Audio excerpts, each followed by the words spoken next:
So thank you for being here. And yes, Roxane, you can maybe introduce your speakers to our audience. En français, du coup. Merci. Thank you. Hello, welcome everyone. We are very nice and happy to be with you. Alors, je vais parler français. Hein. Donc, moi, je suis Roxane Koufit, ingénieure d'études à la chaire Bally. Et je vais donc animer cette table ronde avec Julie, qui est représentante du groupe de travail sur le process de tri du futur. Vicente Demarque, qui est fondateur de la start-up Darwi. Pancheca Hospital, première docteure de la chaire Bally et consultante de ISCM Pelara Numérique. Et Jade Sagnard, qui est aussi chargée du groupe de travail sur l'éco-conception et le développement d'indicateurs de circularité. Avant ça, je vais d'abord parler un petit peu de la chaire Bally. Qu'est-ce que la chaire Bally? Même si on est là chaque année, on va rappeler un petit peu dans les grandes lignes les travaux de la chaire Bally. Donc la chaire Bally, c'est un programme d'enseignement et de recherche autour de la circularité textile industrielle. Donc concrètement, on aide les industriels, les groupes industriels du textile, à passer de modèles économiques linéaires à plus circulaires. Donc on les aide à trouver le verrou technique et technologique. On met les ressources, nous, parce qu'on est au sein d'une école d'ingénieurs Estia dans le Pays Basque, donc on met les ressources scientifiques et techniques pour les aider à débloquer ces verrous technologiques et ensuite passer de l'action, passer de la recherche à l'action avec une cellule de transfert des technologies aussi. Donc voilà. Donc la chaire Bally s'articule autour notamment de 3 groupes de travail, autour de la traçabilité des produits et du passeport numérique de produits, autour de l'éco-conception des produits et autour des process de tri du futur. La chaire Bally, c'est aussi donc de la recherche. La recherche, nous avons 2 thèses en cours. Donc la première thèse a été terminée par Pancheca Hospital autour de la traçabilité des produits. Et nous avons 2 autres thèses en cours par Amanda Bernard chez Petit Bateau qui travaille du coup sur une solution d'aide à la décision d'implémentation en fait, de l'industrie 4.0 pour les nouvelles industries du textile et les nouvelles technologies.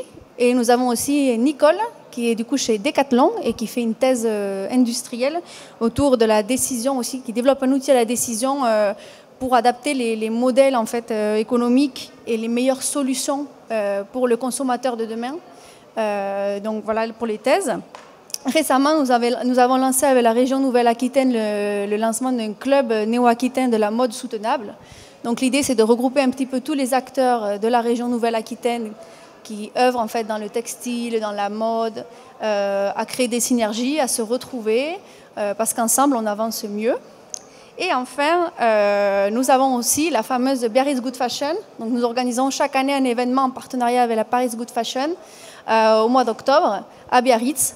Et donc l'idée, ce sont des keynotes, des tables rondes, faire venir tous les acteurs, les industriels de la mode, du textile, locaux, internationaux, et de discuter autour des problématiques, des enjeux, trouver des solutions, etc.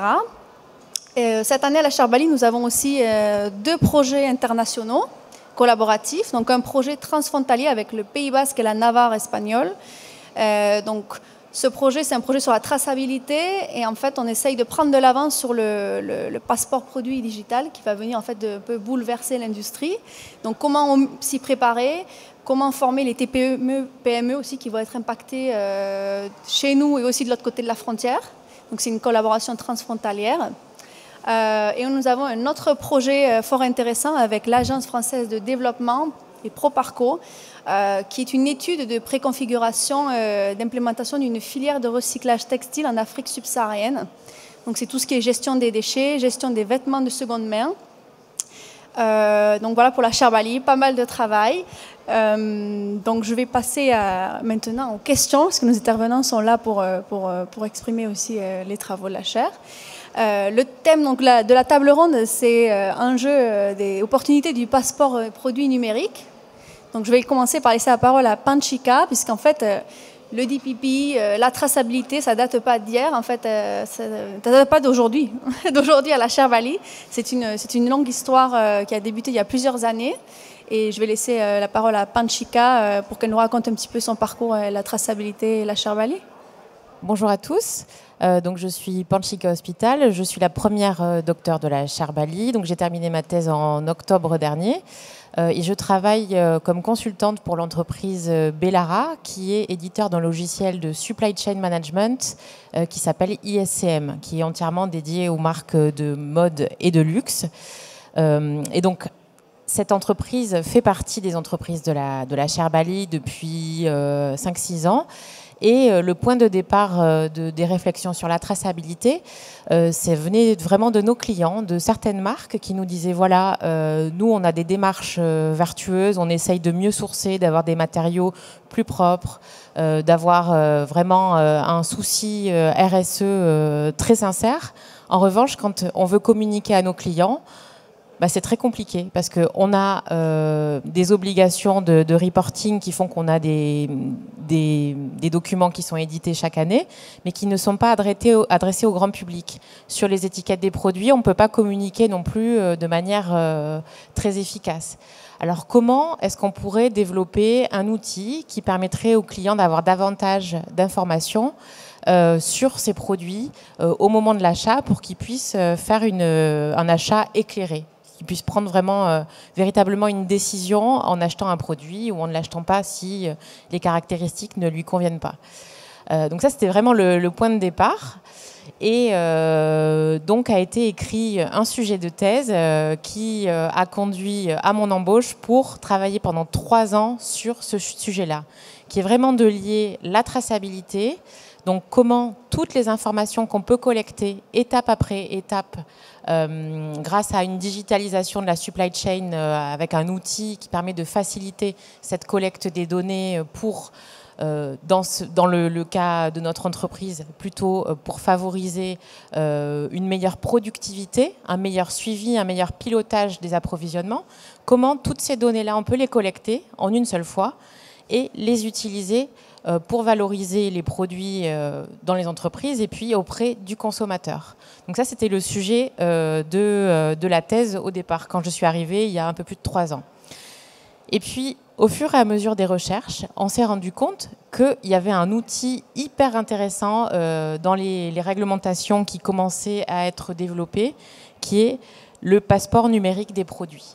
Au niveau européen, dans les législations européennes, donc on a parlé particulièrement dans le règlement d'éco-conception des produits durables, de ce passeport numérique des produits.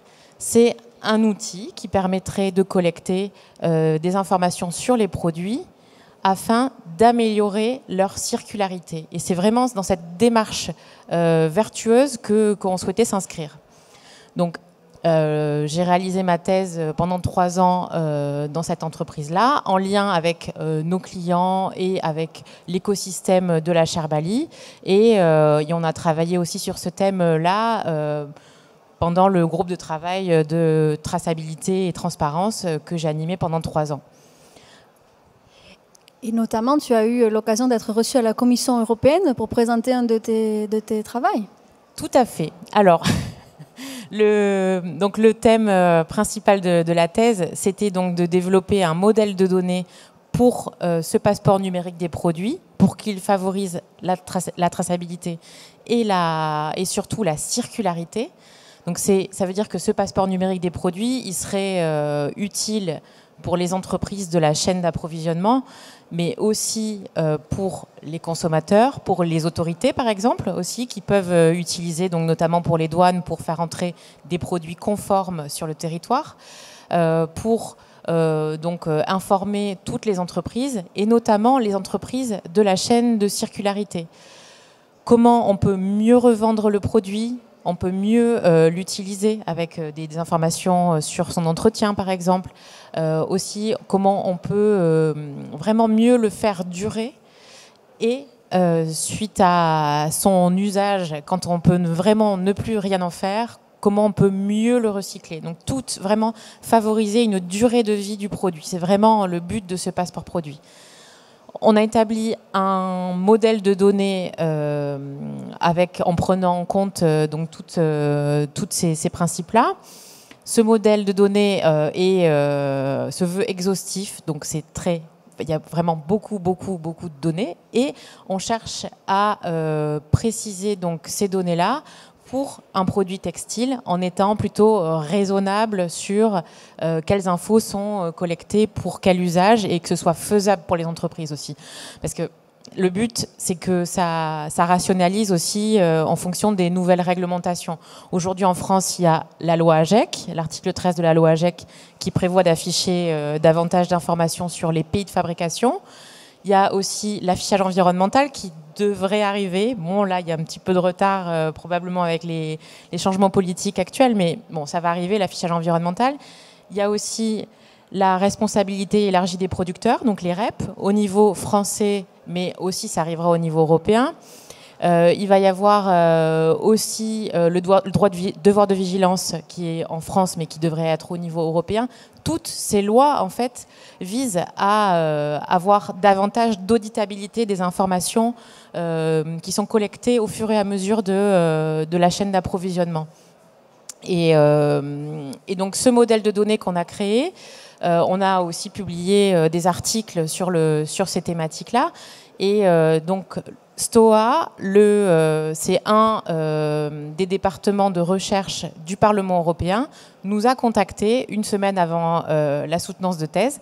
On croyait que c'était un spam, mais non.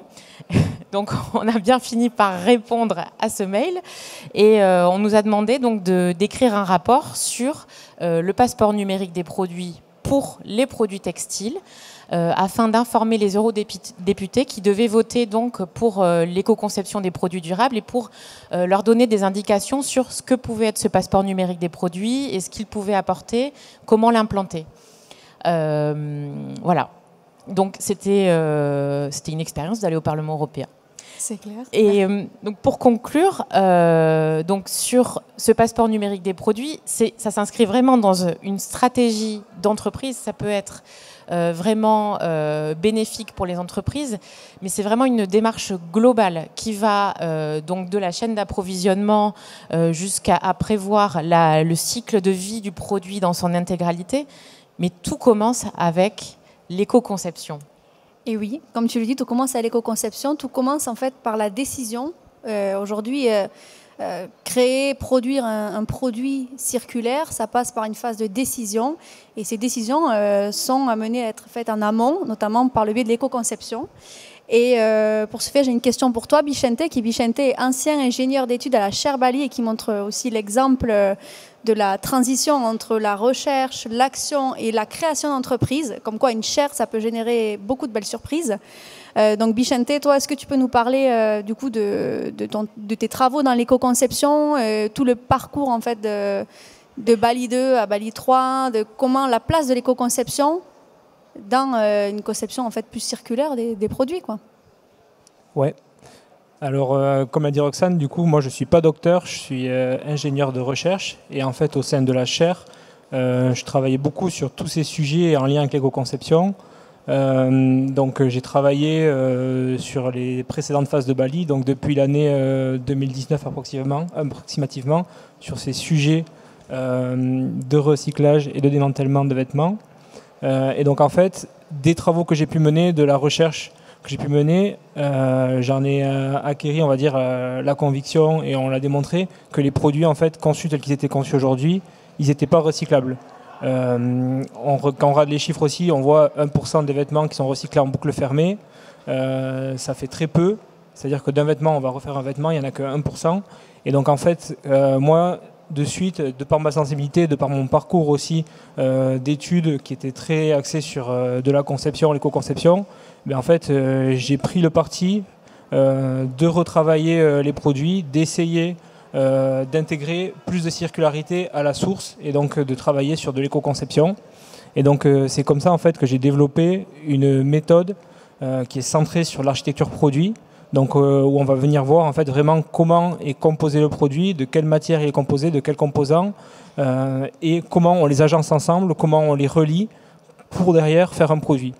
Donc comme ça paraît un peu barbare, mais dans les faits, en fait, cette méthode, elle est très simple d'utilisation, elle repose sur de la gamification. Donc des serious games, des jeux. Et donc l'idée, c'est de pouvoir mapper à plat un produit. Vraiment, il n'y a pas besoin d'être expert, il n'y a pas besoin d'être ingénieur, d'être docteur pour utiliser ça. C'est fait pour faciliter la collaboration. Et justement, le fait d'utiliser les serious games, ça facilite justement cette collaboration entre différents profils d'une entreprise, entre différentes personnes. Et ça permet derrière de partager les contraintes qu'on a au moment de la conception d'un produit pour derrière avoir un produit plus circulaire. Donc ça, c'est sur la partie recherche que j'ai menée au sein de cette chaire. Cette méthode, elle a été validée, elle a fait l'objet d'une publication scientifique, bon, une petite partie scientifique qu'il y a eu quand même dans mon parcours. Et derrière, du coup, on l'a validée avec une quinzaine de marques, donc pas uniquement des marques, on va dire, d'entrée de gamme. Il y avait aussi des marques de luxe avec qui on a travaillé. Bon, on ne peut pas les citer, mais il y a eu des marques de luxe, il y a eu des grands groupes comme Decathlon, comme Salomon, avec qui on a validé, avec qui on a eu des résultats, qui ont lancé maintenant, enfin, ou qui essaient de lancer des projets de produits reconçus. Et l'idée avec cette méthodologie que j'avais développée, c'est de cibler justement tout ce qui va être perturbateur au démantèlement, perturbateur au recyclage, et permettre aux gens de les identifier pour derrière en fait les supprimer, les changer les matières, et derrière en fait avoir un produit qui sera plus facilement démontable, plus réparable et plus recyclable. Et donc aujourd'hui, donc maintenant ça fait depuis 1 an que je préparais ça et depuis maintenant 6 mois que je me suis lancé. Donc j'ai créé Darui, une société dont l'objectif en fait ça va être de partager cette méthodologie à travers de la formation. Donc on fait de la formation continue de salariés en inter ou en intra-entreprise, du conseil, et on travaille aussi au développement d'un logiciel d'aide à la conception circulaire. Et donc le lien avec le passeport numérique produit, justement, dans ce cadre d'éco-conception et de logiciel d'éco-conception, il prend tout son sens parce qu'en fait, l'idée, c'est que sur ce logiciel et sur les logiciels d'éco-conception de façon générale, on puisse aller piocher des données, mais justement, sur le passeport numérique produit dont a parlé Panchika, pour nous, derrière, nourrir des indicateurs. Dans mon cas, des indicateurs qui vont aider les concepteurs à identifier justement tous ces perturbateurs au recyclage, ces perturbateurs au démantèlement, pour par la suite pouvoir concevoir des produits et donc réenregistrer ensuite sur le passeport produit les données de conception du produit, la façon d'assembler les matières. Et donc du coup, voilà, déjà peut-être aussi travailler, savoir, pour donner des indications sur comment le produit devra être démonté en fin de vie pour pouvoir derrière récupérer les matières et les remettre dans la boucle de façon infinie ou quasi, on va dire. Merci Vicente. Dans ton intervention, tu as parlé de collaboration plusieurs fois, plusieurs reprises, et c'est un petit peu aussi un des mots-clés de la Charbali, c'est comment collaborer entre scientifiques, laboratoires, écoles d'ingénieurs et aussi les industriels, donc nos membres qui sont GBTEX, Groupe ERAM, Bellara Numérique, Decathlon, l'école de mode S-Mode, GBTEX, on a aussi la région Nouvelle-Aquitaine, donc la collaboration, elle doit être faite à tous les niveaux. Et sur ça, j'aimerais poser une question à Panchika. Comment une collaboration est réussie entre la recherche et l'entreprise pour faire de l'action, quoi, des actions?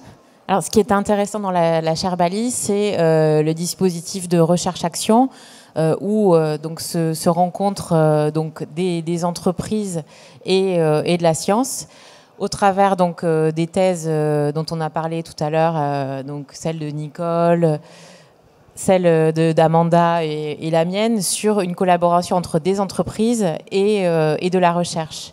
Et ce dispositif en France, qui est très précieux, les thèses CIFRE, qui permet de financer donc des thèses dans le cadre d'une entreprise pour une durée de 3 ans et qui permettent de faire une recherche vraiment appliquée sur une thématique. Ce système de thèse, on appelle ça de la recherche-action. C'est de la recherche, non pas complètement isolée dans une bibliothèque, comme on pourrait s'imaginer, c'est vraiment de la recherche qui est de la création de la création scientifique, vraiment de connaissances liées à des entreprises, donc à travers une action dans l'entreprise et aussi pour l'amélioration de l'activité de l'entreprise. Donc c'est vraiment cette activité-là qui fait que ces recherches sont appliquées, sont pertinentes et peuvent être vraiment utiles aux entreprises et pas du tout ce qu'on pourrait imaginer de la recherche qui ne serait pas appliquée. Là, c'est vraiment utile et vraiment dans l'instant très actuel. Merci. Donc en parlant de recherche, on va aussi parler d'action, puisque nous avons parmi nous deux chargés des groupes de travail donc qui produisent, qui actionnent, on va dire.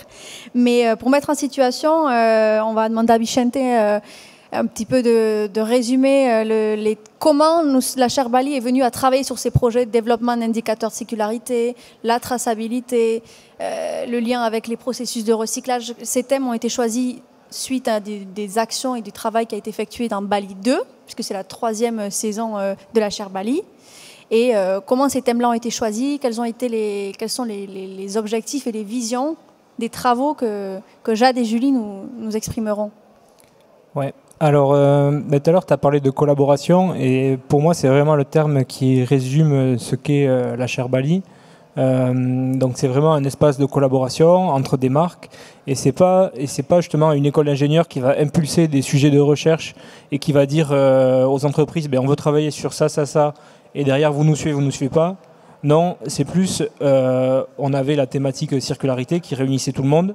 Et derrière, en fait, à travers un travail de collaboration, de focus group, on a fait émerger les sujets qui sont des sujets issus du terrain que les entreprises veulent traiter et vont travailler. Et l'idée, c'est d'avoir un peu un temps d'avance, de travailler sur des sujets qui vont venir, qui commencent à émerger. Et donc, de garder ce temps d'avance perpétuellement. Et donc, sur la deuxième phase de Bali, donc 2017-2020, non, 2020-2023, il y avait 3 sujets qui avaient été définis. Le fait de travailler sur une mode circulaire, l'éco-conception, le fait de travailler sur une mode durable, une mode transparente avec la traçabilité et une mode agile, soit comment on va produire en fait, au plus proche des besoins consommateurs. Donc, et pour derrière soutenir ces 3 groupes de travail, ces 3 sujets qui avaient été définis, il y avait des groupes de travail qui étaient venus se rattacher. Donc ils étaient au nombre de 4. Je ne vais pas les énumérer ici parce que ce n'est pas le sujet. Mais derrière, en fait, à la suite de cette seconde phase de Bali, de nouveau, de façon collaborative, on a défini les sujets pour la période de Bali 3, donc 2023-2026. Et donc là, du coup, on a décidé de poursuivre certains groupes de travail, d'en arrêter. Et donc aujourd'hui, on a 3 groupes de travail. On continue celui sur l'éco-conception, sur lequel travaille Jade et sur lequel elle va présenter ces sujets. Donc l'éco-conception, là, l'idée c'est d'avoir des indicateurs qui vont aider à la conception, des indicateurs qui vont permettre de définir en amont le potentiel de réparabilité du produit, le potentiel de recyclabilité, sa durabilité aussi estimée. Donc ça, elle pourra en parler un peu plus tard. On a un GT aussi sur la traçabilité qui continue parce que c'est un sujet qui a besoin d'être toujours traité et qui va devenir de plus en plus important. Comment on va collecter les données et ensuite comment on va les restituer aux consommateurs. Et ensuite, on a un 3e groupe de travail qui avait été défini, qui est apparu lors de cette phase Bali 2 comme quelque chose d'important. Parce que dans Bali 2, on a travaillé sur le recyclage des produits, mais en fait, on s'est rendu compte que quand on travaille sur le recyclage, il y avait plusieurs briques qui étaient manquantes. Et parce qu'en fait, prendre un vêtement, on ne peut pas dire je prends ce vêtement, je le recycle comme ça. Non, il y a tout un tas d'étapes par lesquelles il faut passer. Il y a des étapes de tri, des étapes de surtri pour le recyclage, des étapes de préparation matière, des étapes de démantèlement. Et donc en fait, on a défini le besoin d'avoir un groupe de travail sur justement le process de tri du futur et comment dans le futur on pourra avoir, comme on l'a aujourd'hui pour tout type de déchets, un process de tri qui sera très fluide et qui permettra justement d'augmenter le taux de matière recyclée du coup dans le cas des vêtements et des chaussures. Et donc ça, c'est le sujet sur lequel travaille Julie, qu'elle pourra nous présenter. Donc voilà, pour résumer, vraiment la chaire Bali, un espace de collaboration où on définit les sujets qui vont être traités dans le futur et qui vont apparaître, qui vont être de plus en plus importants. Dis donc, ça donne envie d'en savoir plus, tout ça, en détail. Je vais laisser la parole à Jade pour parler de son groupe de travail autour du développement des indicateurs de circularité qui est mené par un de nos membres, le groupe ERAM. Qu'est-ce que tu peux nous résumer tes travaux concrètement, comment la chaire Bali fait de la prospective, parce que l'idée d'une chaire, c'est aussi de prendre de l'avance sur ce qui va arriver et pas sur ce qui est déjà là. Donc, je te laisse la parole. Merci Roxane. Oui, donc effectivement, comme tu l'as dit, moi je travaille dans le groupe Éco-Conception qui est animé par le groupe ERAM et soutenu par Decathlon et Petit Bateau. Donc moi, dans ce groupe de travail, en fait, le but c'est de développer des indicateurs de circularité qui peuvent être décomposés en sous-indicateurs comme la réparabilité, la durabilité et la recyclabilité. Et donc, dans ce groupe de travail, le but, c'est de développer cette méthodologie de calcul pour avoir des chiffres assez concrets sur tous ces indicateurs, toutes ces mesures et tous ces critères qui font qu'un produit va être réparable ou pas.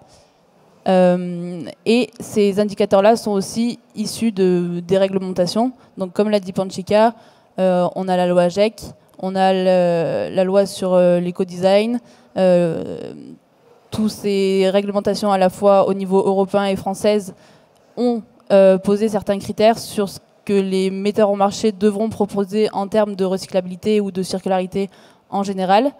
Et donc voilà, moi j'essaye d'articuler tous ces indicateurs pour pouvoir amener une note de circularité sur un produit et de les pondérer en fonction des réglementations qui sont en vigueur ou à venir, et donc là pouvoir prendre de l'avance sur ce qui nous attend dans le secteur textile et dans toute la stratégie RSE un petit peu qui se profile. Voilà, et la méthode du coup est en cours de test en interne avec nos partenaires. Et par rapport à la problématique, donc le fil rouge général de cette table ronde, qui est du coup la traçabilité, pour toi Jade, quels sont les enjeux avec ta vision et le groupe de travail, quels sont les enjeux et les liens en fait, de ces travaux d'éco-conception et d'indicateurs de circularité sur les produits avec les enjeux de la traçabilité finalement? Oui, alors en fait, aujourd'hui, si on veut augmenter la circularité d'un produit, ça va être augmenter sa réparabilité, augmenter sa durabilité, augmenter sa recyclabilité. Et en fait, on se rend vite compte qu'il y a beaucoup d'informations qui vont être manquantes ou même absentes.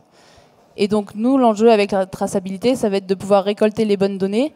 Et si on prend l'exemple de la réparabilité, on se rend compte que les freins actuels, que ce soit au niveau des consommateurs ou des réparateurs, ça va être le manque d'informations sur la disponibilité des pièces détachées, leur prix, où est-ce qu'on va pouvoir trouver un service de réparation adapté, ou même comment démonter son produit. Donc c'est un peu en lien avec ce que propose aussi Bichente, dans le sens où si mon produit est plus démontable, dans ce cas-là, il va être plus réparable, mais comment le faire, selon quel processus, tout ça, où il se peut que certains réparateurs vont se voir refuser une prestation parce qu'ils n'ont pas les informations sur quel produit ils ont en face d'eux, comment il a été monté, comment il est potentiellement démontable.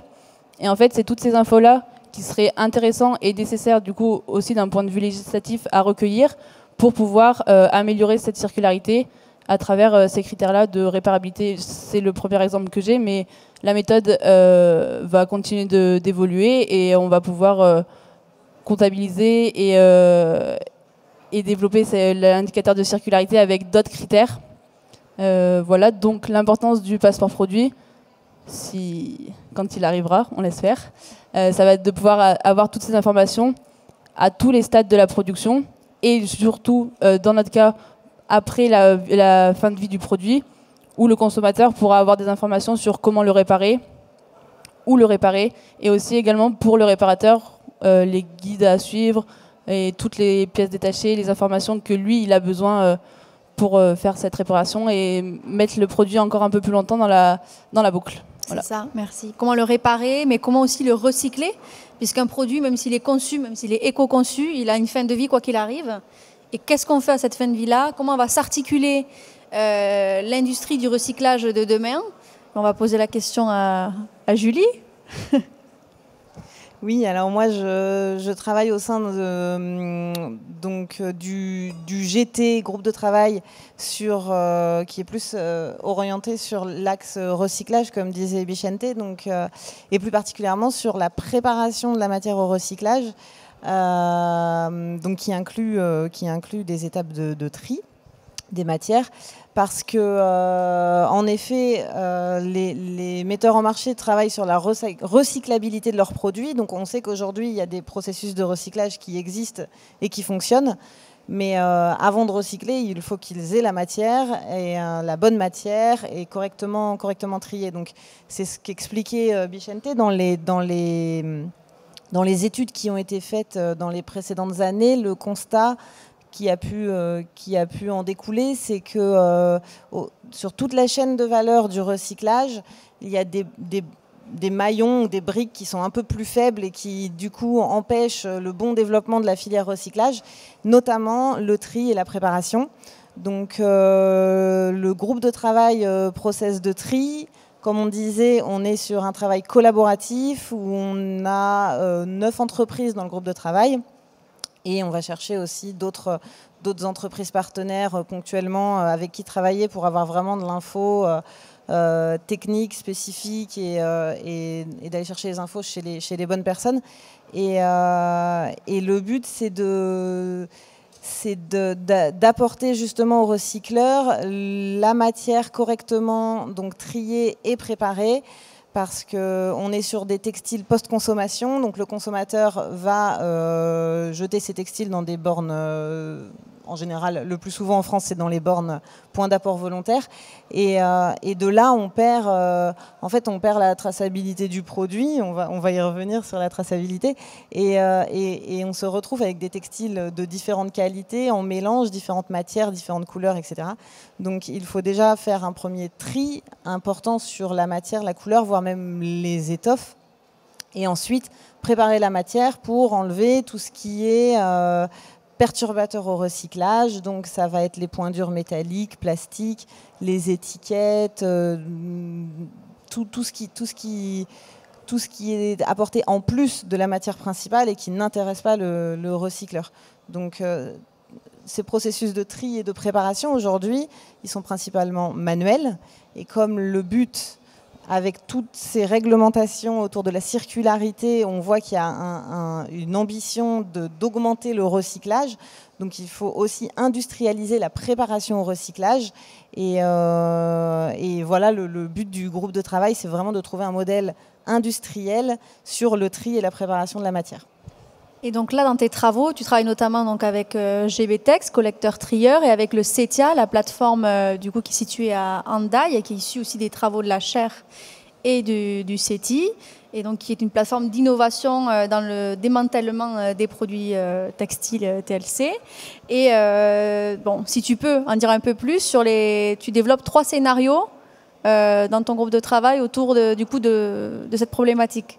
Oui, voilà. Alors le groupe de travail, il va durer sur 3 ans, comme on disait, c'est des périodes de 3 ans sur la chaire. Donc il a démarré cette année, et le but sur ces 3 ans, c'est d'avoir des discussions autour de différents, on peut appeler ça des scénarios, des hypothèses de possibilités industrielles en fait. Donc en essayant une fois de plus de discuter avec un maximum d'acteurs concernés sur la chaîne recyclage. Donc d'où les 2 animateurs principaux de ce groupe de travail, qui est GBTEX, parce que lui il est vraiment au début de la chaîne du recyclage, donc collecteur-trieur, et le CETIA, qui est une plateforme technologique qui travaille sur justement des technologies de préparation de la matière, et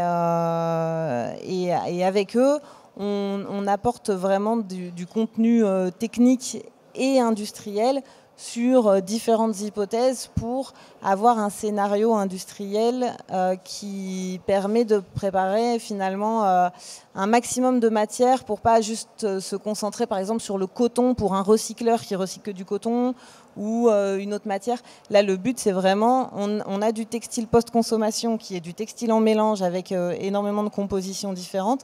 Et le but, c'est d'arriver à trouver un scénario optimal pour un maximum de gisements et un maximum d'exutoires derrière. Et dans ces scénarios, bien entendu, on va parler aussi de traçabilité, de l'éco-conception à la fin de vie, à la nouvelle vie peut-être du produit ou d'un produit. Et donc pour toi, comment tu perçois le lien entre la phase de recyclage et aussi la traçabilité et la venue bientôt, on l'espère, du passeport produit numérique? Oui, alors comme le disait Panchika, les sujets de traçabilité, notamment dans le textile, aujourd'hui, ils sont vraiment présentés dans un but de circularité, principalement sur l'industrie textile en général. Et donc, qui dit circularité dit en partie recyclabilité, parce que, comme on disait, pour recycler, il faut avoir bien identifié la matière et Et ça va notamment, par exemple, grandement simplifier le tri. Aujourd'hui, il existe des techniques de tri avec de la spectrométrie infrarouge qui permettent de trier la matière et aussi, on peut aussi trier par couleur. Mais ces techniques de tri ont des limites. Et l'avantage d'un passeport produit, c'est que ça permet une identification beaucoup plus simple. Donc en termes de coûts et de logistique, ça peut grandement simplifier. Et ça permet de... Enfin, autour de cette traçabilité produit, il y a tout un modèle à revoir, toute la chaîne collecte, tri, recyclage qui nécessite d'être réfléchi intelligemment pour pouvoir bien optimiser toutes ces fameuses chaînes, tous ces fameux maillons de la chaîne de recyclage et avoir un optimal, parce qu'on sait qu'aujourd'hui le recyclage c'est coûteux et on a du mal aussi pour des questions économiques à lancer le recyclage. Donc grâce au passeport produit, ça peut être une opportunité pour typiquement simplifier certaines étapes. Merci Julie, merci à tous. Donc on voit très bien que le passeport numérique de produit, enfin la traçabilité en général, c'est un grand maillon de la chaîne et qui en fait relie un petit peu toutes les parties de la chaîne de valeur du produit, de l'éco-conception, de la pré-conception jusqu'à finalement la fin de vie, voire la nouvelle vie du produit. C'est un enjeu sur lequel la Charbali prend de l'avance. Il y a des sujets encore de collaboration en cours. Il y a notamment, avant de terminer, je fais passer un petit message que le 16 et 17 octobre prochain, booké dans vos agendas, la Biarritz Good Fashion à Biarritz. La thématique générale sera elle centrée sur comment produire des modèles économiques performants en vue d'avoir aussi des performances environnementales. Donc c'est tout le thème. Il y aura aussi le thème des réglementations et du passeport produit. Vous êtes invités à venir savoir un peu plus en détail qu'en 1 heure de table ronde de tous les travaux et des travaux à venir. Et avant de terminer, nous avons une question de l'école de mode IFA à Paris, que si on a le temps, je vais la poser. Est-ce qu'on a le temps? On a le temps? Allez. Alors l'école IFA à Paris a posé la question que je vais poser donc à notre spécialiste Panchika de la traçabilité. Est-ce que le système de la blockchain pourrait être utilisé comme passeport et suivi de produits? À toi. Alors, le mot blockchain a été un buzzword pendant quelques années, là, ces dernières années. Alors, de quoi on parle? La blockchain, c'est un registre de données décentralisé, immuable et réputé infalsifiable. Alors, l'idée, c'est que dans le meilleur des mondes, chaque entreprise de la supply chain pourrait donc enregistrer des données sur les produits, les faire vérifier par des organismes extérieurs qui pourraient eux-mêmes mettre des informations dans cette blockchain pour valider ces informations, par exemple sur des certificats de matière, des certificats de transaction, ce genre d'informations-là. Ensuite, toutes ces informations-là pourraient être transmises sur donc, un serveur décentralisé qui serait partagé chez plusieurs personnes pour ne pas être modifié comme ça sans faire attention. Et ensuite, le consommateur pourrait avoir accès à ces informations. Bon. Le problème, c'est que c'est un système assez lourd qui a été réputé notamment pour les crypto-monnaies comme très énergivore et que d'avoir des informations qui sont inscrites, copiées, répliquées plusieurs fois pour un même produit de manière permanente va créer un grand nombre de données qui vont être stockées et qui dit stockage dit aussi utilisation de serveurs, d'électricité, voilà. Donc ça paraît très compliqué. Aujourd'hui, la blockchain n'est pas forcément nécessaire à mes yeux pour l'ensemble des produits. Ça peut être utile pour des produits très précieux, pour des certifications. C'est souvent utilisé aujourd'hui pour les marques de luxe, pour des produits vraiment très précieux. C'est utilisé aussi pour d'autres fins, pour par exemple des diplômes qui vont être infalsifiables, comme ça, qui vont avoir un numéro d'authentification qu'on peut retrouver. Donc pour ces applications-là, pourquoi pas? Pour des produits qui sont produits en série, qui n'ont pas un numéro unique, ça représente un grand nombre de data. Et est-ce que ça va vraiment aider aux principaux enjeux de ce passeport produit? Pas forcément. Le principal problème aujourd'hui du passeport numérique et de la traçabilité, c'est la collecte de données fiables. Donc pour collecter des données fiables étape après étape, il faut le faire vraiment au plus près de la source, vraiment à chaque étape de fabrication, en revenant pas en arrière, en le faisant vraiment à chaque étape dans un ordre vraiment logique. Donc ça ne va pas aider. Et ensuite, la blockchain ne peut pas garantir que les infos sont plus vraies que si ce n'était pas dans une blockchain. Donc ça ne va pas aider non plus à avoir des données plus fiables. Donc voilà, moi je dirais qu'aujourd'hui la blockchain, elle est utile dans certains usages, mais pas forcément pour tous les produits. Et elle ne va pas garantir donc le grand deuxième enjeu de la traçabilité, qui est la continuité des données.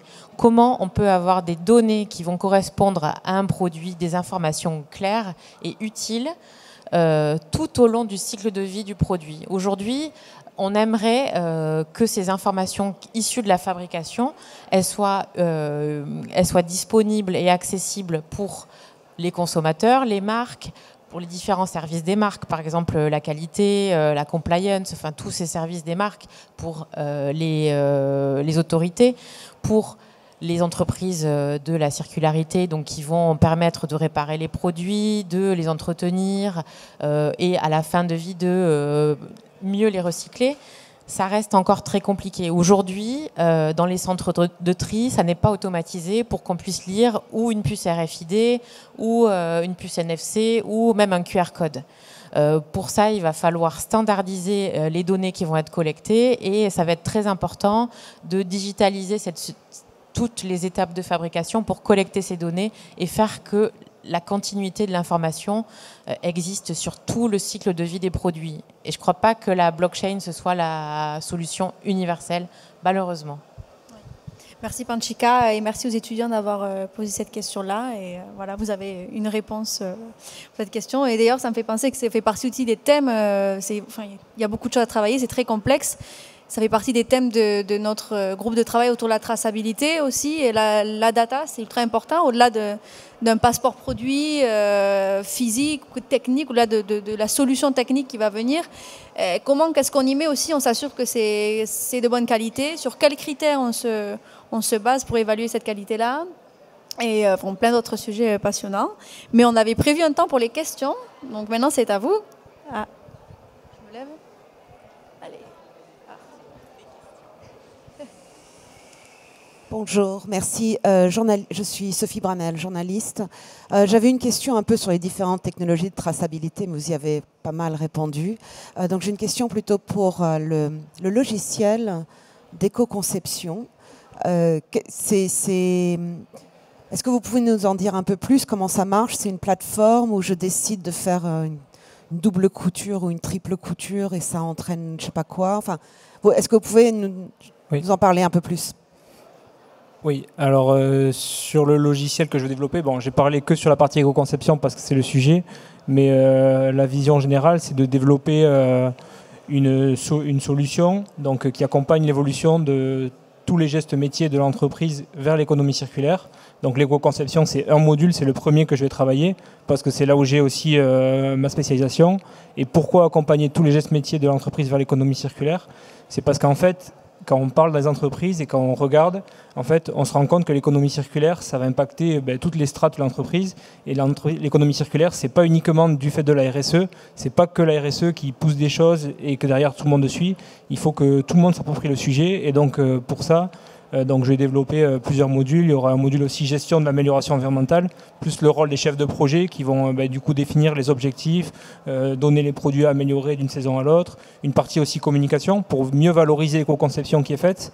Et du coup, en lien avec l'affichage environnemental aussi, pouvoir suivre ces parties-là. Une partie gestion de production, sourcing matière, enfin bon, bref, ça c'est pour faire un peu éventail. Et sur la partie éco-conception, l'idée, c'est de pouvoir en fait charger des fichiers de conception sur le logiciel que j'ai développé. Donc des fichiers de conception, ça va être soit des bill of material. Donc une bill of material, c'est une liste avec l'ensemble des composants et des matières, soit des tech packs. Et en fait, derrière, l'idée, ça va être, si on charge des tech packs, ça va être de constituer la bill of material en ligne. Et vraiment, l'idée, une fois qu'on a chargé cette bill of material, ça va être grâce à des arbres de décision que j'ai développés en lien avec les connaissances que j'ai développées sur la méthode que j'avais préalablement travaillée. On va pouvoir sortir des indicateurs concernant le nombre de composants, leur recyclabilité, ceux qui vont impacter les autres pour le recyclage, ceux qu'on va cibler pour le recyclage. Et l'idée, ça fait aussi partie du travail que j'ai mené avec les entreprises, parce que les fonctionnalités que je développe sur le logiciel, je les développe en collaboration avec les entreprises.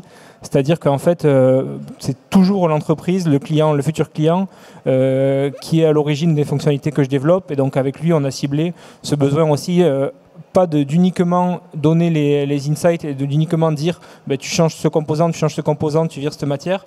Non, l'idée là, ils ont dit il faut aussi que ça accompagne la montée en compétences des collaborateurs. Et donc l'idée avec ce logiciel, c'est justement que du coup ça aide le collaborateur à faire ses choix, que ça lui explique pourquoi, par exemple, il faut remplacer une matière par rapport à une autre, quelle en sera l'incidence. Et pour qu'en fait, du coup, le designer puisse à terme intégrer tout ça de façon automatique dans ses choix de conception. Et donc, en sortie, l'idée, c'est que le collaborateur puisse générer des alternatives de conception, plusieurs choix, et avoir en fait des mesures, des indicateurs comparatifs qui lui permettent de définir, je me fixe sur cette solution-là. Donc voilà, sur la partie éco-conception. Ok, bon. Mais on vous remercie beaucoup. Si vous avez d'autres questions, n'hésitez pas à venir nous voir. On est encore sur le salon aujourd'hui. Et sinon, vous avez les rapports de l'activité de la Chaire Bali qui sont présents ici. Et vous pouvez nous retrouver aussi sur notre site internet chaire-bali.fr. Et merci de votre attention. Et bon, on y va tous ensemble pour une mode plus circulaire. Merci. Merci.